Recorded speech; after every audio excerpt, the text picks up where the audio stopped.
Think back to the moment when hunger stopped being an idea and became a feeling. Not during war, not after bombs fell, but during an ordinary week when at first nothing seemed wrong. Shops still opened, but the shelves were empty. No bread, no milk, no meat, no panic, no shouting. Just people standing in quiet queues, counting coins, trying to work out how long what they had would last. And slowly, almost without saying it out loud, came the understanding. This was no longer inconvenience. Food was no longer guaranteed. Britain wasn't under attack, but something essential had slipped away. And for the first time in living memory, life began to feel like survival. This wasn't one bad shop, it wasn't one town, and it didn't last a single day. For nearly a week, across large parts of Britain, food simply stopped arriving. Lorries didn't come, deliveries failed, shelves stayed empty. Families woke up each morning expecting things to improve, only to find less than the day before. This is the story of how a modern country, without war, without warning, came dangerously close to going hungry. It started quietly. On a Monday morning, nothing felt urgent. A delivery was late, then another didn't arrive at all. Shopkeepers told customers to come back tomorrow. Tomorrow came, and nothing changed. By midweek, people stopped asking when food would arrive and started asking what was left. That was the moment this stopped feeling temporary. Britain's food system was never designed for disruption. It relied on timing, on constant movement. When that movement stopped, there was no backup waiting.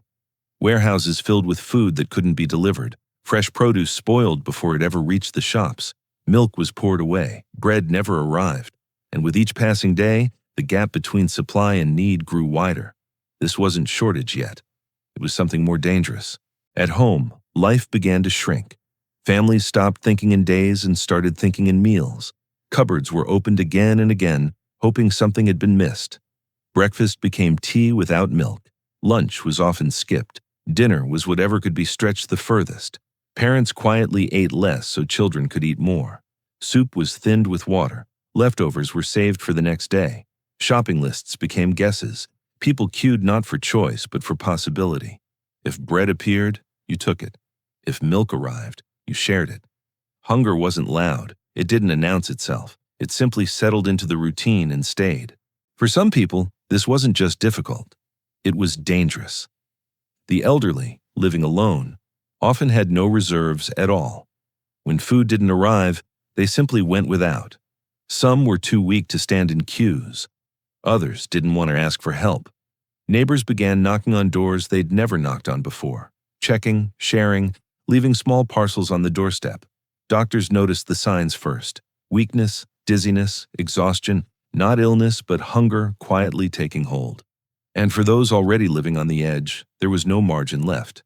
One missed meal was no longer a choice, it was a risk. And then came the moment when people understood this wasn't about waiting anymore. It happened quietly. One morning, shops opened as usual, but this time there was nothing behind the counters, no deliveries expected, no promises made. Shopkeepers stopped saying, "tomorrow." They started saying nothing at all. That was when it became clear the system hadn't just slowed down.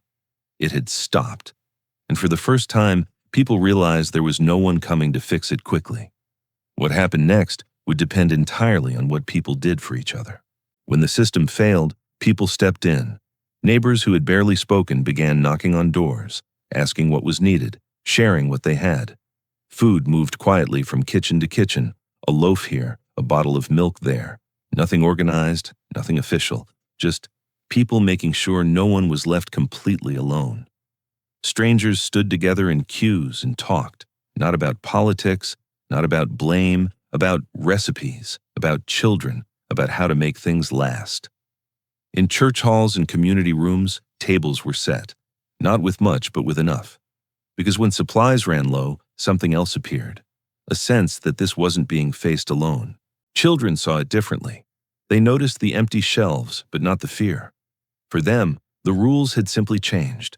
Meals were strange, smaller, unexpected, but there was laughter too. Shared snacks, new games invented while waiting in queues. Parents remember the worry, children remember the stories. Because when you're young, hunger isn't always understood as loss. Sometimes it's just a different kind of day. Slowly, things began to move again. Not all at once, not everywhere. One delivery arrived, then another. Bread came back first, milk followed. Shops didn't suddenly fill, but they were no longer empty. Queues shortened, meals became predictable again. People stopped counting tins and started planning days. Normal life didn't return overnight, but it returned enough for people to breathe again. Looking back, this wasn't just a story about empty shelves. It was a reminder of how thin the line is between comfort and uncertainty. Britain wasn't defeated, it wasn't broken, but it was forced to slow down and see itself clearly. When food stopped arriving, people learned something simple. Security isn't stored in warehouses, it lives in habits, in neighbors, in quiet decisions made for others, not just for yourself.